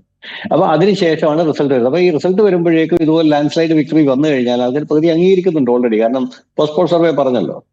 അപ്പം ഈ ഒരു രൂപത്തിൽ വളരെ ഇതുമായിട്ട് ബന്ധപ്പെട്ട് ഒന്ന് രണ്ട് കോൺസ്പിറസി തിയറീസ് ഇപ്പൊ നിലവിലുള്ളത് ഞാൻ പറയുന്നത്, നമ്മൾ നോക്കിക്കഴിഞ്ഞു കഴിഞ്ഞാല് ജമ്മു കാശ്മീർ, ഹരിയാന, ജാർഖണ്ഡ്, മഹാരാഷ്ട്ര 4 തെരഞ്ഞെടുപ്പാണ് ഈ ലോക്സഭാ തെരഞ്ഞെടുപ്പിന് ശേഷം നടന്നത്. അപ്പൊ നമ്മളെപ്പോഴും ഉൾക്കൊള്ളേണ്ട ഒരു കാര്യം എന്ന് കഴിഞ്ഞാൽ ലോക്സഭാ തെരഞ്ഞെടുപ്പിൽ എന്തുകൊണ്ട് ഇത് സംഭവിച്ചില്ല എന്ന് ചോദിച്ചാൽ ലോക്സഭാ തെരഞ്ഞെടുപ്പിൽ അമിതമായ ആത്മവിശ്വാസം NDA സഖ്യത്തിനുണ്ടായിരുന്നു, അമിതമായ ആത്മവിശ്വാസം. അതുകൊണ്ട് എന്ത് വന്നാലും ഞങ്ങള് 400-ൽ കൂടുതൽ സീറ്റ് നേടും എന്നൊരു നറേറ്റീവ് അവർ തന്നെ ഉണ്ടാക്കി, അവർ തന്നെ അതിൽ വിശ്വസിച്ചു. അത് കാരണം പക്ഷെ അവസാനം ഫലം വന്നപ്പോൾ അതുണ്ടായില്ല. അപ്പൊ അതിനുശേഷം നിങ്ങൾ ആ പാറ്റേൺ ശ്രദ്ധിക്കണം. അതിനുശേഷം നടന്ന 4 തെരഞ്ഞെടുപ്പുകളിൽ അവർക്ക് വേണ്ടുന്ന എല്ലാ തെരഞ്ഞെടുപ്പുകളും അവർ ജയിക്കുന്നുണ്ട്. അതായത് ജമ്മു കാശ്മീർ തെരഞ്ഞെടുപ്പ് എടുക്കുക. ജമ്മു കാശ്മീർ തെരഞ്ഞെടുപ്പ് എന്ന് പറയുന്നത് കോൺഗ്രസിനും BJPക്കും വലിയ കാര്യമുള്ള ഇലക്ഷൻ അല്ല. അപ്പൊ അത് അവർ വിട്ടുകൊടുത്തു. രണ്ടാമത്തെ കേസ് എന്ന് പറയുന്നത് ഹരിയാനയിലേക്ക് വരിക. അവിടെ കോൺഗ്രസും BJPയും നേർക്ക് നേരെയാണ്. അത് BJP പിടിച്ചെടുക്കുകയാണ് അഗൻസ്റ്റ് ഓൾ ഓഡ്സ്. അതാണ് മനസ്സിലാക്കേണ്ടത്. 15 വർഷത്തെ ഭരണവിരുദ്ധ വികാരത്തെ കംപ്ലീറ്റ് ആയിട്ട് മറികടന്നുകൊണ്ട് അവരത് പിടിച്ചെടുക്കുകയാണ് വീണ്ടും. ഇനി അടുത്ത് നോക്കുക, ജാർഖണ്ഡും മഹാരാഷ്ട്രയിലേക്കും വരിക. ജാർഖണ്ഡില് ഈ പറഞ്ഞത് ജാർഖണ്ഡ് വിട്ടുകൊടുത്തു. ജാർഖണ്ഡ് കോൺഗ്രസ് ഡയറക്റ്റ് അല്ല, JMM ആണ് അവിടെ ഉള്ളത്. കോൺഗ്രസ് സഖ്യകക്ഷി മാത്രമാണ്, BJPക്ക് വലിയ സ്റ്റേക്ക് ഇല്ല അതിനകത്ത്. അപ്പൊ അതുകൊണ്ട് ജാർഖണ്ഡ് വിട്ടുകൊടുത്തു, പകരം മഹാരാഷ്ട്ര അവരെടുത്തു. മഹാരാഷ്ട്രയുടെ വിജയം തന്നെ നോക്കുക. വിജയം നമ്മളൊരു കോൺസ്പിറസി ലെവലിൽ പറഞ്ഞു കഴിഞ്ഞാൽ മഹാരാഷ്ട്രയുടെ വിജയത്തിന്റെ ഏറ്റവും വലിയ പ്രത്യേകത കഴിഞ്ഞ തവണ ആവർത്തിച്ചൊരു അബദ്ധം ആവർത്തിക്കാതിരിക്കാൻ വേണ്ടിയിട്ട് ഡിസൈൻ ചെയ്യപ്പെട്ട ഒരു റിസൾട്ടാണ് ഇതെന്ന് പറഞ്ഞാൽ പോലും നമുക്ക് അത്ഭുതപ്പെടാനില്ല. എന്തുകൊണ്ടാണെന്ന് ചോദിച്ചു കഴിഞ്ഞാൽ നിങ്ങൾ നോക്കൂ, നാളെ ഷിൻഡെ വിഭാഗമോ അജിത് പവാർ വിഭാഗമോ മറുപക്ഷത്ത് ചാടി കഴിഞ്ഞാൽ ഒരു ഗവൺമെന്റ് ഉണ്ടാവില്ല, ഒരു കാരണവശാലും ഗവൺമെന്റ് ഉണ്ടാവില്ല. ഇനി നിലവിൽ BJPക്ക് എത്ര 135 സീറ്റുകളല്ലേ, 134. അപ്പൊ 135 സീറ്റിൽ നിന്ന് കേവല ഭൂരിപക്ഷത്തിലേക്ക് ഇനി എത്ര സീറ്റുകൾ കൂടെ വേണം? 9 സീറ്റുകൾ കൂടെ മതി അല്ലേ? ഈ 9 സീറ്റിനകത്ത് ഓൾറെഡി BJP സ്ഥാനാർത്ഥികൾ ഷിൻഡെയിൽ നിന്ന് ശരത് പവാർ ജയിച്ചു വന്നിട്ടുണ്ട്. ഇനി ഇതുപോലൊരു പ്രതിസന്ധി ഉണ്ടാവുകയാണെങ്കിൽ അവര് അപ്പുറത്തോട്ട് മാറുകയും മുഴുവൻ ഈ 2 ഘടകകക്ഷികളും മാറി പ്രതിപക്ഷത്ത് ചേർന്നാൽ പോലും ഇത്ര MLA-മാർ രാജിവെച്ചാൽ മതി. അതെ, മനസ്സിലായി? ഒന്നും സംഭവിക്കും, ഇത്ര MLA-മാർ രാജിവെച്ചാൽ മതി. അപ്പൊ ഈ മഹാരാഷ്ട്ര എന്ന് പറഞ്ഞ BJPയെ സംബന്ധിച്ചിടത്തോളം വളരെ വളരെ ഇമ്പോർട്ടന്റ് ആയ ഒരു സ്ഥലമാണ്. കാരണം ഇന്ത്യയുടെ GDP-യുടെ 15% കോൺട്രിബ്യൂട്ട് ചെയ്യുന്ന സിംഗിൾ സ്റ്റേറ്റ് ആണത്. മനസ്സിലായോ? ഇപ്പൊ ഈ ഒരു സിംഗിൾ സ്റ്റേറ്റിന്റെ അധികാരം നഷ്ടപ്പെടുക എന്ന് പറയുന്നത് വലിയൊരു പ്രശ്നമാണ്. കാരണം ഗുജറാത്ത്, നമ്മൾ ഈ പറയുന്ന ഗുജറാത്തിൽ പോലും ഗുജറാത്ത് 7% കോൺട്രിബ്യൂട്ട് ചെയ്യുന്നുള്ളൂ GDP-ക്ക്. 15% മഹാരാഷ്ട്ര കോൺട്രിബ്യൂഷൻ. അപ്പം ഇത്രയും പ്രധാനപ്പെട്ട ഒരു സ്ഥലത്തെ അധികാരം പിടിച്ചെടുക്കുക എന്ന് പറഞ്ഞാൽ ഏത് വിധത്തിൽ, കാരണം മഹാരാഷ്ട്ര നഷ്ടപ്പെട്ടാൽ സാമ്പത്തികമായ തല നഷ്ടപ്പെട്ട പോലെയാണ്. അത് വളരെ വളരെ ഇമ്പോർട്ടന്റ് ആയ സ്റ്റേറ്റ് ആണ്. അതുകൊണ്ട് ഇത് പിടിച്ചെടുക്കാൻ അവർ എന്തും ചെയ്യും എന്നുള്ളതിന്റെ ഏറ്റവും വലിയൊരു ഒരു സംഗതി. പിന്നെ രണ്ടാമത്തത് നമ്മൾ ആലോചിക്കേണ്ടത് വെച്ച് കഴിഞ്ഞാല് എന്താ പറയുന്നത്, മഹാരാഷ്ട്ര ലോക്സഭാ തെരഞ്ഞെടുപ്പ് സീറ്റുകളുടെ അടിസ്ഥാനത്തിൽ 2ാം സ്ഥാനത്ത് നിൽക്കുന്ന സ്റ്റേറ്റ് ആണ്. UP കഴിഞ്ഞ് കഴിഞ്ഞാൽ UP-യിൽ 80 സീറ്റ് കഴിഞ്ഞാൽ 48 സീറ്റുകൾ. അതിനകത്ത് 31, അതെ, അതിനകത്ത് ഇത്രയും സീറ്റുകൾ അവർ ഓൾറെഡി നഷ്ടപ്പെട്ടു കഴിഞ്ഞു. BJP ഏറ്റവും ഡിമിനിഷിംഗ്, ഏറ്റവും പുവർ ആയിട്ടുള്ളൊരു കണ്ടീഷനിലാണ് കഴിഞ്ഞ തവണ ചെന്ന് നിന്നത്. അവിടെ നിന്ന് അവര് 135 സീറ്റുകൾ വിജയിക്കുക ഒരു 4 മാസത്തെ ഇടവേളക്കിടയിൽ, അതും ഭരണം ഇല്ലാതിരിക്കുക, അവർക്ക് സ്വന്തമായിട്ട് ഭരണം ഇല്ലാതിരിക്കുക.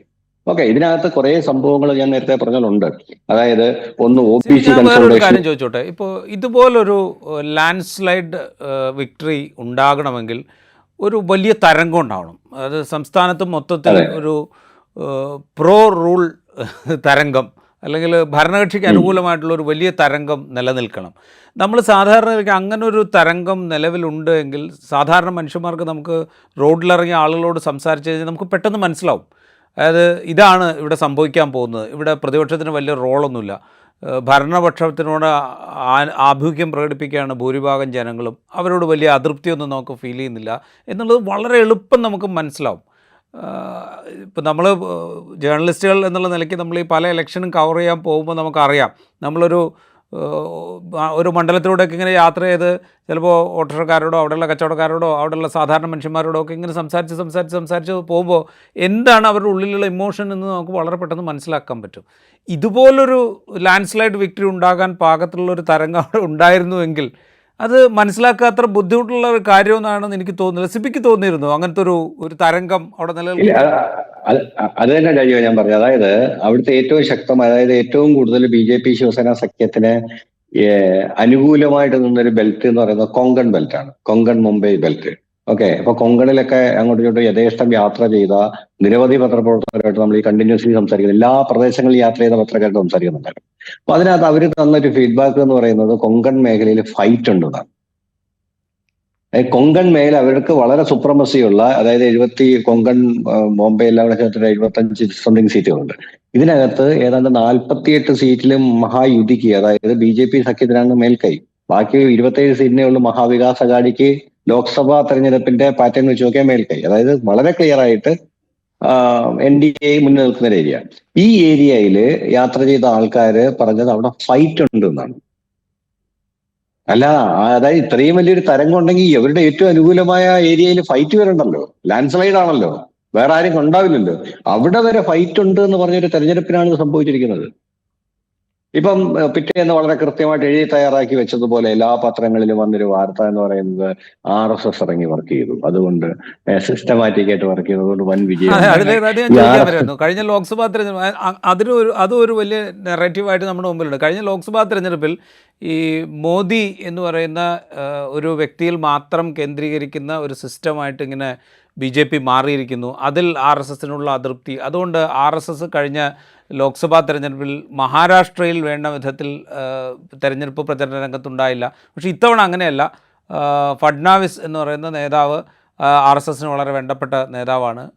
മാത്രമല്ല ഈ ഭരണം തിരിച്ചെടുക്കുക എന്നുള്ളത് RSSന് വളരെ പ്രധാനപ്പെട്ട കാര്യമായിരുന്നു. അതുകൊണ്ട് RSS വളരെ സജീവമായിട്ട് രംഗത്തുണ്ടായിരുന്നു. അതിൻ്റെ കൂടെ ഫലമാണ് ഇത് വളരെ പോപ്പുലറായി നടന്നുകൊണ്ടിരിക്കുന്ന ഒരു വ്യാഖ്യാനമാണ്. എനിക്കതിനകത്ത് പറയാനുള്ള ഈ RSSും വെള്ളാപ്പള്ളി നടേശനും SDPI ഒരുപോലെയാണ്. ജയിച്ചു കഴിഞ്ഞു കഴിഞ്ഞാൽ ഇവർ 3 പേരും അത് ഞങ്ങളുടെ വോട്ട് കൊണ്ടാണെന്ന് പറയും, അല്ല ഞങ്ങളുടെ പ്രവർത്തനം കൊണ്ടാണെന്ന് പറയും. അത് പൊതുവെ കേരളത്തിൽ ഇപ്പൊ നിലനിൽക്കുന്ന, കേരളത്തിലുള്ള ഒരു ട്രെൻഡും അല്ല ഇന്ത്യയിൽ ഇപ്പൊ നിലനിൽക്കുന്ന ഒരു ട്രെൻഡ് പോലെയാണ്. അതായത് ഒന്നാലോചിച്ച്, കഴിഞ്ഞ ലോക്സഭാ ഇലക്ഷനിൽ UP-യിലും മഹാരാഷ്ട്രയിലും മാത്രം RSS പ്രവർത്തിക്കണമെന്ന് തീരുമാനിച്ചു. അതെന്താ, അത് ബാക്കിയുള്ള സ്ഥലങ്ങളിൽ RSS ഈ തീരുമാനം എടുത്തില്ലേ? ബാക്കി ബീഹാറിൽ വളരെ സിമ്പിളായിട്ട് വൻ ഭൂരിപക്ഷത്തിൽ അവർ നേടിയല്ലോ. കർണാടകയിൽ ഭരണം കോൺഗ്രസിന്റെ കയ്യിലേക്ക് തന്നെ സാമാന്യം നല്ല നിലയുള്ള സീറ്റുകൾ BJP നേടിയല്ലോ. അപ്പൊ എന്തടിസ്ഥാനം? അപ്പൊ ഇവിടൊക്കെ RSS പ്രവർത്തിക്കുകയും മഹാരാഷ്ട്രയിലും UP-യിലും മാത്രം RSS പ്രവർത്തിക്കാതിരിക്കുകയും ചെയ്യുന്ന എന്തെങ്കിലും സാഹചര്യം ഉണ്ടായിരുന്നു? ഒരു സാഹചര്യം ഉണ്ടായില്ല. RSS എല്ലാ ഇലക്ഷനിലും വർക്ക് ചെയ്യും, എല്ലാ ഇലക്ഷനിലും കണ്ടിന്യൂസ്ലി വർക്ക് ചെയ്യും. കഴിഞ്ഞ 2019 ഇലക്ഷനിൽ എന്റെ ഒരു എക്സ്പീരിയൻസ് ഞാൻ പറഞ്ഞു. 2019 ഇലക്ഷനിൽ 1-2 സീനിയർ RSS ഫംഗ്ഷണറിയേഴ്സുമായിട്ട് സംസാരിക്കുമ്പോൾ അവര് പറഞ്ഞത് ഞങ്ങൾ 220 to 240 സീറ്റുകളാണ് പ്രതീക്ഷിക്കുന്നത്. കാരണം ഞങ്ങൾക്ക് വേണ്ടുന്നത് മോദിയുടെ ഒരു വലിയ അപ്രമാദിത്വം ഞങ്ങൾക്ക് താല്പര്യമില്ല. ഓക്കെ, അതുകൊണ്ട് ഞങ്ങൾ ഈ ലെവലിൽ ഉണ്ടാകും, ഈ ലെവലിലേക്ക് കൊണ്ടുവരും സീറ്റുകൾ, അത്രയാണ് ഞങ്ങളുടെ പ്രതീക്ഷ. ഈ ലെവലിൽ കൊണ്ടുവന്നു കഴിഞ്ഞാൽ സഖ്യകക്ഷി പ്രധാനമന്ത്രിയായിട്ട് നിതിൻ ഗഡ്കരി വരണം എന്നാണ് സംഘിന്റെ ഒരു താല്പര്യം എന്ന് പറയുന്നത്. എന്നിട്ട് എന്താ ഉണ്ടായത്? ആ തവണത്തെ ഇലക്ഷനിൽ 303 സീറ്റുകൾ വാങ്ങി മോദി മൃഗീയ ഭൂരിപക്ഷം വാങ്ങിച്ച അധികാരത്തിൽ നിന്ന് RSS എവിടെ പോയി? RSS അഥവാ അങ്ങനെ ആഗ്രഹം ഉണ്ടായിരുന്നെങ്കിൽ പോലും RSS എവിടെ പോയി? അപ്പം ഈ അടുത്ത തവണ അവർ പറഞ്ഞു ഞങ്ങൾ ഈ 2 സംസ്ഥാനങ്ങളിൽ മാറി നിന്നു. റിസൾട്ട് വന്നു കഴിഞ്ഞപ്പോഴേ ഇത് പറയുന്നത് കേട്ടോ, റിസൾട്ട് മുമ്പല്ല. റിസൾട്ട് വന്നു കഴിഞ്ഞപ്പോൾ ഞങ്ങൾ 2 സംസ്ഥാനങ്ങളിൽ മാറി നിന്നു എന്ന് പറയുന്ന ഒരു അവകാശവാദമായിട്ട് അവർ രംഗത്ത് വന്നു. ഇപ്പൊ ഇവർ പറയുന്നു മഹാരാഷ്ട്രയിൽ. ഒന്നാലോചിച്ച് നോക്കും, മഹാരാഷ്ട്രയിലെ സാധാരണക്കാരന് ഫഡ്നാവിസിനെ എത്ര പേർക്ക് അറിയാം? ഇന്ത്യയിൽ ഇപ്പൊ എല്ലാ ഗ്രാമാന്തരങ്ങളിലും അറിയാവുന്ന ഒരു പേര് സത്യത്തിൽ മോദിയുടെ തന്നെയാണ്. BJPയുടെ നേതാവായിട്ട് മോദിയുടെ പേര് തന്നെയാണ് അറിയാവുന്നത്. മോദിക്ക് ചെയ്യാത്ത വോട്ട് ഫഡ്നാവിസിന് ചെയ്യൂ. അതും ഫഡ്നാവിസ് മഹാരാഷ്ട്രയിലെ 2 പ്രധാനപ്പെട്ട പാർട്ടികളെ, മറാത്തയുടെ സ്വന്തം 2 പാർട്ടികളാണ്, അവരുടെ ആത്മാവിനോട് ചേർന്ന് നിൽക്കുന്ന 2 പാർട്ടികളാണ്, ശിവസേനയും ശരത് പവാറിന്റെ NCPയും. ഇതിനെ രണ്ടിനെയും പിളർത്തിയ ഫഡ്നാവിസിനോട് മഹാരാഷ്ട്രയിലെ ജനങ്ങൾക്ക് ഇത്ര സ്നേഹവും, അത് ഭയങ്കര ഡിബേറ്റബിൾ ആയ സംഗതിയാണ്. മനസ്സിലായി? അതായത് ഇയാൾക്ക് കിട്ടാത്ത ഭൂരിപക്ഷം, മോദിക്ക് കിട്ടാത്ത ഭൂരിപക്ഷം ഫഡ്നാവിസിന് കിട്ടുക, മോദിക്ക് ചെയ്യാത്ത വോട്ട് ഫഡ്നാവിസിന് വേണ്ടി ചെയ്യുക. എന്ത് കഥയാണിത്? ഇതൊക്കെ നേരത്തെ ഫിക്സ് ചെയ്ത് വെച്ചിരിക്കുന്ന നറേറ്റീവുകളാണ്. ഞാൻ നേരത്തെ പറഞ്ഞതുപോലെ ഈവൻ എനിക്ക് ഈ മൈ ആക്സസ് ഇന്ത്യ സർവേ ഉണ്ട്, ഒരു ആക്യുറേറ്റ് ആയിട്ട് പറയുന്ന ഒരു സംഭവം. അതിനകത്ത് നമ്മൾ നോക്കിക്കഴിഞ്ഞാൽ ഈ പാറ്റേൺ വളരെ ക്ലിയർ ആയിട്ട് കാണാൻ പറ്റും. കഴിഞ്ഞ തവണ 303 സീറ്റ് വാങ്ങിയ സമയത്ത് ഏറ്റവും കൂടുതൽ BJPക്ക് ബാക്കി എല്ലാവരും 260, 270 എന്ന് പറയുന്ന ഒരു സേഫ് സോണിൽ പ്രവചിച്ചപ്പോൾ BJPക്ക് NDAക്ക് മൊത്തം 320ഓളം സീറ്റുകൾ കിട്ടുമെന്ന് പ്രവചിച്ച സർവേ ആയിരുന്നു അവര്. ആ പ്രവചനം ആൾമോസ്റ്റ് കറക്റ്റായി. അതിനേക്കാൾ കുറച്ചുകൂടെ മോളിൽ പോയി അന്നത്തെ NDAയുടെ മൊത്തം സീറ്റുകൾ. മനസ്സിലായോ? ഇപ്പൊ നോക്കൂ, അതിനുശേഷം കഴിഞ്ഞ ഇലക്ഷനിൽ ഇവരെല്ലാം ലാൻഡ് സ്ലൈഡ് പ്രതീക്ഷിച്ചതാണ്. അതുകൊണ്ട് വലിയ പണിക്കൊന്നും പോയിട്ടില്ല എന്ന് തോന്നിക്കുന്ന രീതിയിൽ, നമുക്ക് കാഴ്ചക്കാർക്ക് തോന്നിക്കുന്ന രീതിയിൽ അവര് ഉദ്ദേശിച്ചത്ര റിസൾട്ട് ഉണ്ടാക്കാൻ സാധിച്ചില്ല. ഈ വർഷം നോക്കുക, ഈ വർഷം ജാർഖണ്ഡിലെ തെരഞ്ഞെടുപ്പിൽ സകല സർവേകളും BJPക്ക് അനുകൂലമായിട്ട് പറഞ്ഞു. ഒറ്റ സർവേ മാത്രമാണ് കോൺഗ്രസിന് അല്ലെങ്കിൽ MVAക്ക് അനുകൂലം, ഇന്ത്യാസ് മുന്നണിക്ക് അനുകൂലമായിട്ട് പറയും. അത് ആക്സിസ് മൈ ഇന്ത്യ സർവേയാണ്.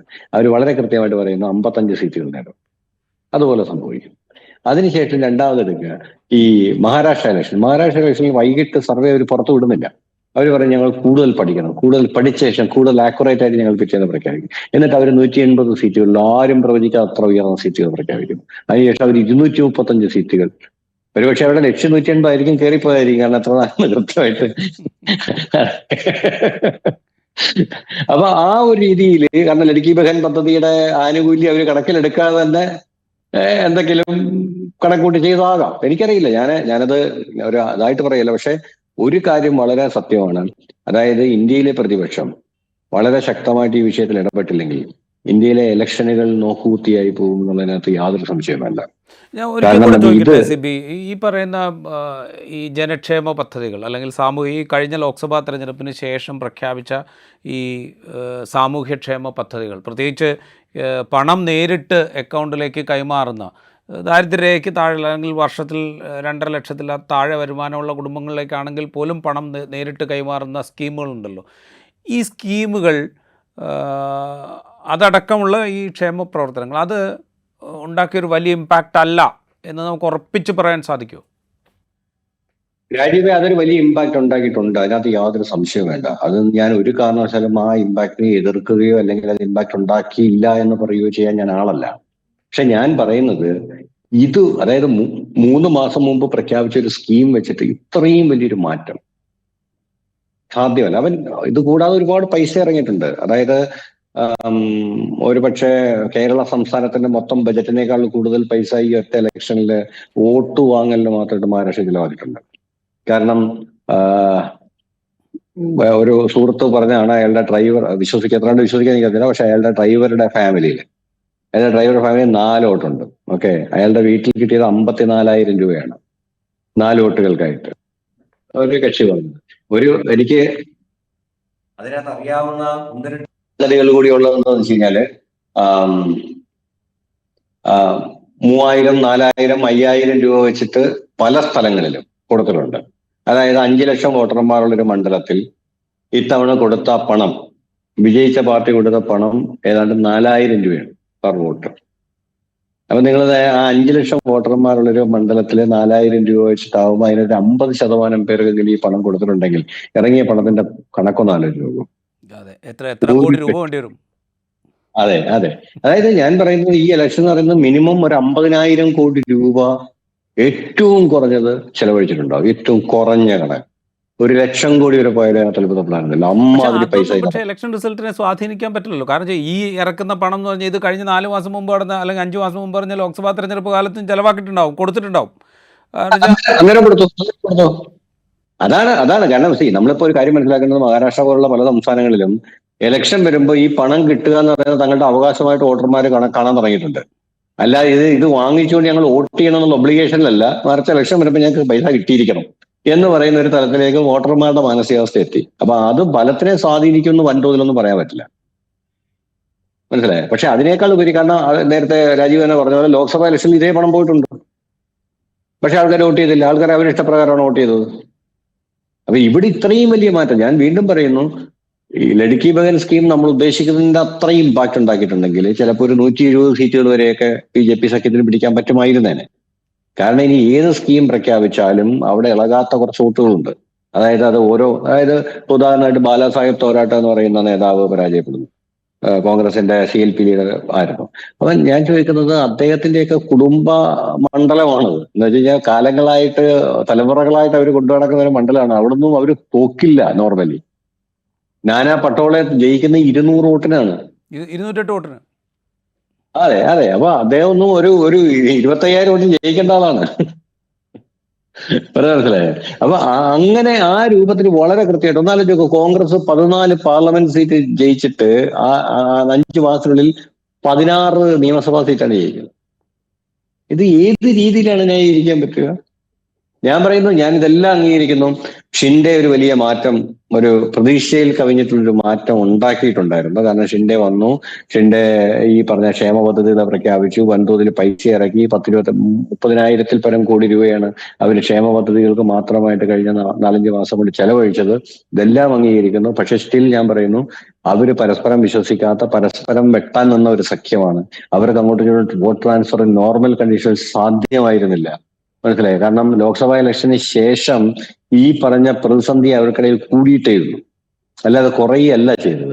അല്ലാതെ ഞങ്ങൾ തോറ്റുപോകും, നമ്മൾ ഒന്നിച്ച് നിൽക്കണം എന്ന രീതിയിൽ കുറയല്ല ചെയ്തത്, അത് കൂടുകയാണ് ചെയ്തത്. അങ്ങനെ കൂടി വന്ന സാഹചര്യത്തിൽ പോലും അവർക്ക് ഇത്രയേറെ സീറ്റുകൾ കിട്ടുക എന്ന് പറയുന്നത് എനിക്കറിയില്ല. എന്റെ സാമാന്യ യുക്തിക്കും എന്റെ നിരീക്ഷണങ്ങൾക്കും ഞാൻ അവിടെ കണ്ട കാഴ്ചകൾക്കും ഒന്നും സാധൂകരണമല്ല ഈ റിസൾട്ട്. റൈറ്റ്. അങ്ങനെ വരുമ്പോൾ ഈ പ്രതിപക്ഷ പാർട്ടികൾ, അവരുടെ നേതാക്കൾ എന്താണ് റിയാക്ട് ചെയ്തുകൊണ്ടിരിക്കുന്നത്? ഞാൻ നോക്കുമ്പോൾ അങ്ങനെ വലിയ തോതിലുള്ള റിയാക്ഷൻ ഈ പറയുന്ന നേതാക്കളുടെ ഭാഗത്തു നിന്ന്, ആരുടെ ഭാഗത്തു നിന്നും ഞാൻ കണ്ടില്ല.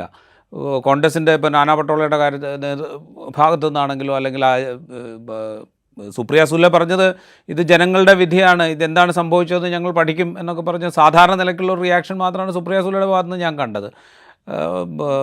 ശിവസേന ഉദ്ധവ് താക്കറയുടെ വിഭാഗത്തിൽ സഞ്ജയ് റാവത്തിൻ്റെയൊക്കെ വളരെ ഉപരിപ്ലവമായിട്ട് ഇത് ജനങ്ങളുടെ വികാരത്തിൻ്റെ പ്രകടനമാണ്, അതെന്തുകൊണ്ട് സംഭവിച്ചു എന്ന് ഞങ്ങൾ പഠിക്കുകയാണ്, ഇതാണ് അങ്ങനെയൊക്കെയാണ് പറയുന്നത്. എന്ത് സംഭവിച്ചു എന്നുള്ള കാര്യത്തിൽ ഇവർക്കും വലിയ ധാരണയില്ല എന്നാണോ?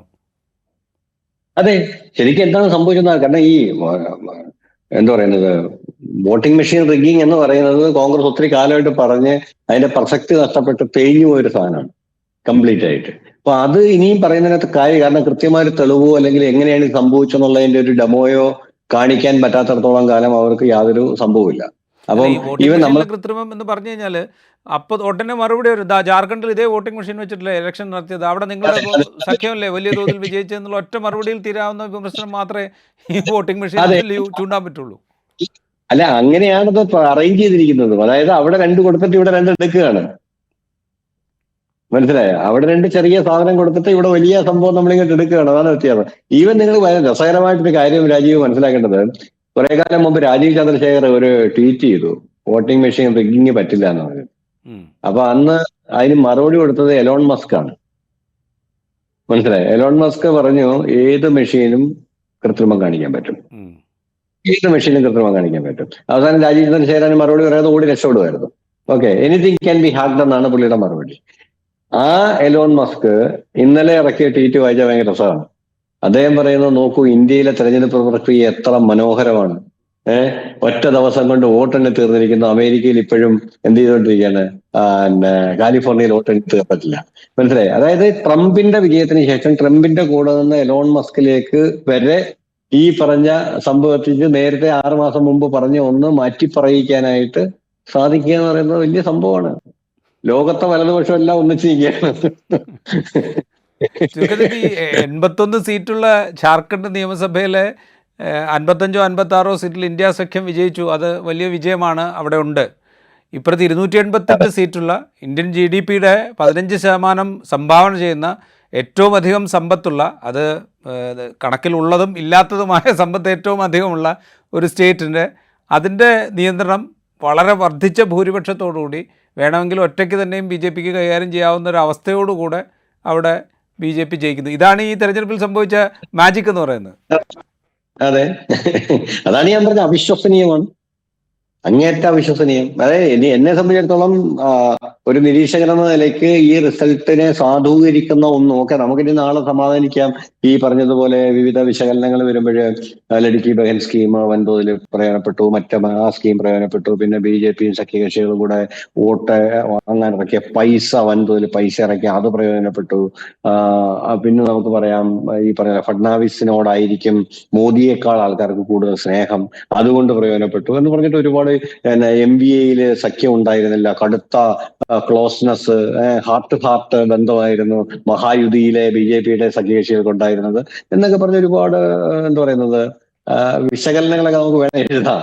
മനസ്സിലായില്ലേ? കാരണം ഇത് നമുക്ക് വെളുപ്പിക്കാനുണ്ടെങ്കിൽ മനസ്സിലായി. പക്ഷെ എല്ലാ വെളുപ്പിക്കലിനും അപ്പുറത്ത് ഒരു വലിയ സംശയം കിടപ്പുണ്ട്. ഇതെങ്ങനെ സംഭവിച്ചു? കാരണം ഇതിങ്ങനല്ല സംഭവിക്കേണ്ടിയിരുന്നത്.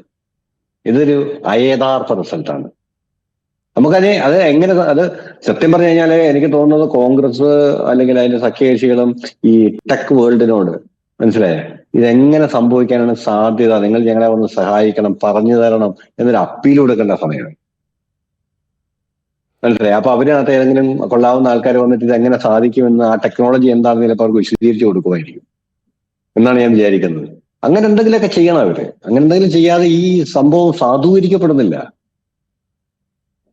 അതുപോലെ തന്നെ എനിക്ക് തോന്നുന്നത് ഇനി ഇങ്ങനെയാണ് സംഭവമെങ്കിൽ സെലക്റ്റീവായിട്ട് എല്ലാ സ്ഥലങ്ങളിലും അവർക്ക് ജയിക്കാൻ പറ്റുന്ന ഒരു സാഹചര്യം ഉണ്ടാവുകയാണെങ്കിൽ ഡെമോക്രസി എന്ന് പറയുന്നതിന്റെ അവസാനമായില്ലേ?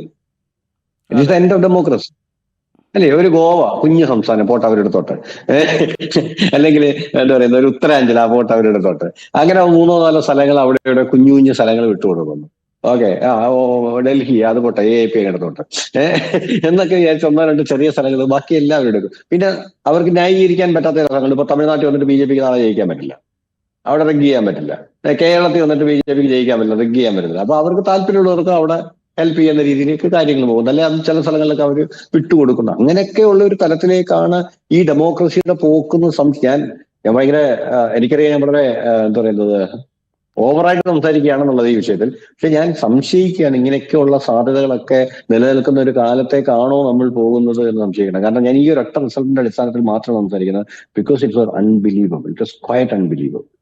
കാര്യം ചോദിക്കട്ടെ സിബി, ഈ റിസൾട്ട് വന്നതിന് ശേഷം ഇപ്പോൾ നോർമലി ഉള്ള പരിശോധനകൾ, അതിപ്പോൾ കോൺഗ്രസ് അവരുടെ യോഗങ്ങൾ കൂടി ഒരുപക്ഷെ തെരഞ്ഞെടുപ്പ് ഫലം അവലോകനം ചെയ്തേക്കാം. ശിവസേന ഉദ്ധവ് താക്കറെ വിഭാഗം കുറച്ചുകൂടെ ഗൗരവത്തിൽ ഒരുപക്ഷെ ഇത് എടുത്തേക്കാം. കാരണം വെച്ച് കഴിഞ്ഞാൽ അവരെ സംബന്ധിച്ച് ഇത് നിലനിൽപ്പിൻ്റെ പ്രശ്നമാണ്. ശരത് പവാർ വിഭാഗവും അതുപോലെ തന്നെ കുറെ കൂടെ ഗൗരവത്തിൽ അത് എടുത്തേക്കാം. കാരണം അവരെ സംബന്ധിച്ചും ഇത് നിലനിൽപ്പിൻ്റെ പ്രശ്നമാണ്. അപ്പോൾ ഇത്തരമൊരു സാധാരണ പരിശോധനകൾ, സാധാരണ രാഷ്ട്രീയ സാമൂഹ്യ പരിശോധനകൾക്കപ്പുറത്ത് ഇത് കുറെക്കൂടെ ആഴത്തിൽ അതിനപ്പുറത്തുള്ള ചില ഇടപെടലുകൾ നടന്നിട്ടുണ്ടോ എന്നുള്ള പരിശോധന ആവശ്യപ്പെടുന്നുണ്ട് എന്നാണ് സിബി വിശ്വസിക്കുന്നത്. അത്തരത്തിലേക്കുള്ള ആലോചനകൾ ഈ രാഷ്ട്രീയ സംവിധാനങ്ങൾക്കിടയിൽ ഉണ്ടോ, അതോ അവർ ഇപ്പോഴും സാമ്പ്രദായികമായ പരിശോധന എന്നുള്ള അർത്ഥത്തിലാണ്? കോൺഗ്രസ് MVA വിവിപാറ്റ് എണ്ണാനായിട്ടുള്ള എല്ലാ മണ്ഡലങ്ങളും 288 മണ്ഡലങ്ങളും വിവിപാറ്റ് എണ്ണിത്തിട്ടപ്പെടുന്നതിനായിട്ട് ഇലക്ഷൻ കമ്മീഷനെ സമീപിച്ചിട്ടുണ്ടെന്നാണ് ഞാൻ മനസ്സിലാക്കുന്നത്. അപ്പം അതായത് ഓരോ മണ്ഡലങ്ങളും എത്ര 47,000 രൂപ മറ്റോ അടക്കണം. അങ്ങനെ എല്ലാ മണ്ഡലങ്ങളിലും അടച്ചിട്ട് എല്ലാ സ്ഥലങ്ങളിലും ഇത് ഒത്തുനോക്കുന്ന ഒരു സംവിധാനത്തിലേക്ക് അവർ പോയിട്ടുണ്ടെന്നാണ് മനസ്സിലാക്കുന്നത്. ഉദാഹരണമായിട്ട് ഇവിടെ ഒരു ആരോപണം ഉന്നയിച്ചാണ്, എനിക്ക് അതിന്റെ സാധുത എത്രയാണെന്ന് അറിയില്ല. അണിശക്തി നഗർ മണ്ഡലത്തില് ബോംബെയില് ഇപ്പോ നമ്മളുടെ സന മാലിക്, നവാബ് മാലിക്കിന്റെ മകൾ സന മാലിക് അജിത് പവാർ സ്ഥാനാർത്ഥിയായിട്ട് മത്സരിക്കുന്നു. എതിരെ മത്സരിച്ച അബു ആസ്മിയുടെ മകൻ ആയിട്ടുള്ള സ്ഥാനാർത്ഥിയാണ്. സ്വരാ ഭാസ്കർ എന്ന് പറയുന്ന നടിയുടെ ഹസ്ബൻഡാണ്. അപ്പൊ അവിടെ സംഭവിച്ചത് എന്താണെന്ന് വെച്ച് കഴിഞ്ഞാൽ ഒരു പ്രത്യേക ഘട്ടം വരെ അയാൾ വളരെ മുന്നിലായിരുന്നു കഴിഞ്ഞപ്പോൾ പെട്ടെന്ന് കുറച്ച് വോട്ടിംഗ് മെഷീൻ ലാസ്റ്റ് റൗണ്ടുകളിലേക്ക് വരുന്ന വോട്ടിംഗ് മെഷീനുകളിൽ 99% ബാറ്ററി ചാർജ് ഉണ്ടായിരുന്നു എന്നാണ് ഇവർ പറയുന്ന ഒരു ആരോപണം. എത്ര കണ്ട് ശരിയാണെന്ന് എനിക്കറിയില്ല. കാരണം 4 ദിവസം മുമ്പ് വോട്ടിംഗ് കഴിഞ്ഞ് തീർന്ന മെഷീനകത്ത് 99% ചാർജ് എങ്ങനെ വരും എന്നുള്ള ഒരു ചോദ്യമൊക്കെ അങ്ങനെ ഉയരുന്നുണ്ട്. അപ്പൊ പക്ഷെ ഇതെല്ലാം നേരത്തെ ഞാൻ പറഞ്ഞതുപോലെ സംശയങ്ങളും അത്തരത്തിലുള്ള സംഗതികളാണ്. ഇതിന്റെ യാഥാർത്ഥ്യം എന്താണെന്ന് നമുക്കിപ്പോഴും അറിയില്ല. ഞാൻ പറഞ്ഞത് കോൺസ്പിറസി തിയറീസ് ആണ്, സാധ്യതകളാണ്, വൈൽഡായിട്ടുള്ള സാധ്യതകളാണ്. മനസ്സിലായോ? കാരണം അത് എനിക്ക് തന്നെ ഈ ഫലം അക്സെപ്റ്റ് ചെയ്യാൻ പറ്റാത്ത ഒരു കണ്ടീഷൻ ആയതുകൊണ്ടാണ്. കാരണം അതുകൊണ്ടാണ് ഞാൻ വീണ്ടും ആവർത്തിക്കുന്നത്, അവിശ്വസനീയമാണ്. മറ്റ് സ്കീമുകളൊക്കെ വളരെ കൃത്യമായിട്ട് പ്രവർത്തിച്ചിട്ടുണ്ട്. അത് ഉറപ്പായിട്ടും മഹായുതിക്ക് പ്രവർത്തിച്ചിട്ടുണ്ടെങ്കിൽ മഹായുതിക്ക് ഒരു എഡ്ജ് ഉണ്ടാകുമായിരുന്നു. പക്ഷെ അത് എഡ്ജാണ്, നമ്മൾ വീണ്ടും പറയുന്നത് എഡ്ജാണ്. രാഷ്ട്രീയത്തിൽ ആ എഡ്ജ് എന്ന് പറയുന്നത് ആ ഒരു വ്യത്യാസമേ ഉള്ളൂ. മനസ്സിലായോ? ഇവിടെ അതല്ല ഉണ്ടായിരിക്കുന്നത്. ഇവിടെ ഒരു പ്രതിപക്ഷം അങ്ങ് തീർന്നു, പ്രതിപക്ഷം കംപ്ലീറ്റ് ആയിട്ട് അങ്ങ് തീർന്നു. അങ്ങനെ തീരുന്ന ഒരു ഇലക്ഷൻ വരണമെങ്കിൽ സത്യത്തിൽ ഒരു ഭരണവിരുദ്ധ വികാര തരംഗത്തിൽ മാത്രമാണ് അങ്ങനെ സാധാരണ സംഭവിക്കാറ്. അതാണ്. അല്ലെങ്കിൽ ഭയങ്കര പ്രോ ആയിട്ട് പിന്നെ റിഗ്ഗിങ് നടന്നിട്ടില്ലെങ്കിൽ രണ്ടാം മോദി സർക്കാർ അത്ര ഒരു വലിയ തരംഗം ക്രിയേറ്റ് ചെയ്തിട്ട് വന്ന ആൾക്കാരാണ്. മനസ്സിലായി? റിഗ്ഗിങ് നടന്നിട്ടില്ലെങ്കിൽ. അപ്പം പക്ഷെ അത് നമുക്ക് അറ്റ്ലീസ്റ്റ് നമുക്കൊരു ഫീലിംഗ് എങ്കിലും ഉണ്ടായിരുന്നു ഇവർ തന്നെയാണ് വീണ്ടും വരിക എന്നുള്ളത്. അല്ലെങ്കിൽ ആ ഫീലിംഗ് അവർ ക്രിയേറ്റ് ചെയ്ത് അവർക്ക് സസ്റ്റെയിൻ ചെയ്യാൻ സാധിച്ചിരുന്നു. ഇവിടെ അങ്ങനെ ഒന്നും ഉണ്ടായില്ല. ഇവിടെ അങ്ങനെ സംഗതി ഉണ്ടായിരുന്നില്ല. ഇവിടെ ഒരു ടൈറ്റ് മത്സരമായിരുന്നു. ഈ ടൈറ്റ് മത്സരം അല്ലെങ്കിൽ നിങ്ങളൊന്ന് ആലോചിച്ച് നോക്കൂ, തെരഞ്ഞെടുപ്പ് കഴിഞ്ഞ് വോട്ടെണ്ണലിന് മുമ്പ് വരെ ഏതോ ഒരു ആൾക്കാർ വന്ന് കോൺഗ്രസ് ആണെന്ന് തോന്നുന്നു, മുഖ്യമന്ത്രി ഞങ്ങളായിരിക്കും എന്നുള്ള ഡയലോഗ് അടിച്ചു. പക്ഷെ ഇവർക്ക് എല്ലാവർക്കും ഒരു കണക്കൂട്ടില്ലേ എവിടെയൊക്കെ ജയിക്കും, എത്രയൊക്കെ ജയിക്കും എന്നുള്ളത്. വെറും വിഡ്ഢികളായിട്ടുള്ള മനുഷ്യരല്ലേ ഇവരെല്ലാം. ഇലക്ഷനിയറിങ്ങിനെ പറ്റിയിട്ട് ജ്ഞാനമുള്ള മനുഷ്യരാണ്. അപ്പൊ അവർക്കെല്ലാം വളരെ കൃത്യമായിട്ട് കാണുമല്ലോ നമുക്ക് എത്ര സീറ്റ് കിട്ടാൻ സാധ്യതയുണ്ടെന്നുള്ളത്. അത്തരത്തിലുള്ള എല്ലാത്തിനെയും അട്ടിമറിച്ചുകൊണ്ട് ഫലം വരിക എന്ന് പറയുന്നത് അൺബിലീവബിൾ.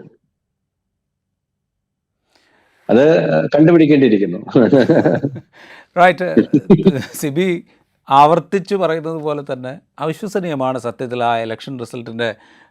നമ്മളതിൻ്റെ സ്പ്ലിറ്റപ്പ്, വിവിധ ഘടകകക്ഷികൾ, ഓരോ മുന്നണിയും ഘടകകക്ഷികൾക്ക് കിട്ടിയ സീറ്റിൻ്റെ സ്പ്ലിറ്റപ്പൊക്കെ നമുക്ക് നോക്കിക്കഴിഞ്ഞാൽ തീർത്തും അവിശ്വസനീയമാണ് ആ കണക്ക്. പ്രത്യേകിച്ച് ഒരു 6 മാസം മുമ്പുള്ള ലോക്സഭാ തെരഞ്ഞെടുപ്പിൻ്റെ ഫലം കൂടി കണക്കിലെടുക്കുമ്പോൾ തികച്ചും അവിശ്വസനീയമാണ് ആ റിസൾട്ട് എന്ന് നിസ്സംശയം നമുക്ക് പറയാൻ സാധിക്കും.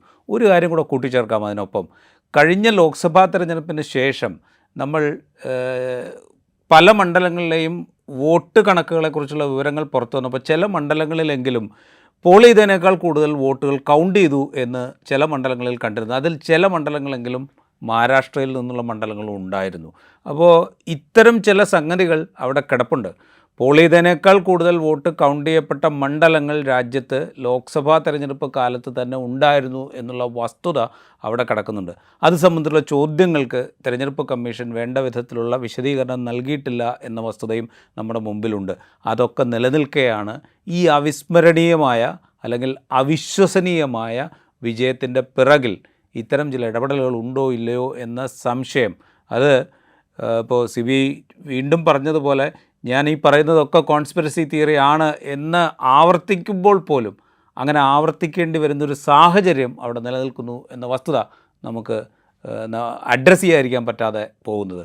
എന്തായാലും മഹാരാഷ്ട്രയിലെ തെരഞ്ഞെടുപ്പ് ഫലത്തെക്കുറിച്ച് അവിടുത്തെ ഇപ്പോൾ കോൺഗ്രസ് അടക്കമുള്ള ശിവസേന ഉദ്ധവ് താക്കറെ വിഭാഗവും ശിവസേന NCP ശരത് പവാർ വിഭാഗവും ഒക്കെ കൂടുതൽ പരിശോധനകളിലേക്ക് കടക്കുകയും അവർ തെരഞ്ഞെടുപ്പ് കമ്മീഷനുമായി കൂടുതൽ ആശയവിനിമയം നടത്തുകയൊക്കെ ചെയ്യുമ്പോൾ കുറച്ചും കൂടെ തെളിവാർന്ന വിവരങ്ങൾ നമ്മുടെ മുമ്പിലേക്ക് വരും എന്ന് നമുക്ക് പ്രതീക്ഷിക്കാം. വളരെയധികം നന്ദി സിബി ഞങ്ങളോട് ഈ ഘട്ടത്തിൽ സംസാരിച്ചതിന്. ഈ എപ്പിസോഡ് ഇവിടെ പൂർത്തിയാവുന്നു. മറ്റൊരു എപ്പിസോഡുമായി വീണ്ടും കാണാം.